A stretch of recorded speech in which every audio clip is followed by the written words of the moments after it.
To turn on or turn off Google Dark Vision in Samsung Galaxy S21, S21 Plus or S21 Ultra, open settings, swipe the notification panel, and then tap settings icon.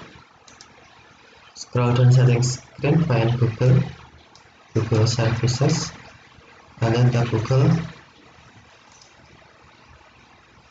and then select device and sharing. Select Nearby Share,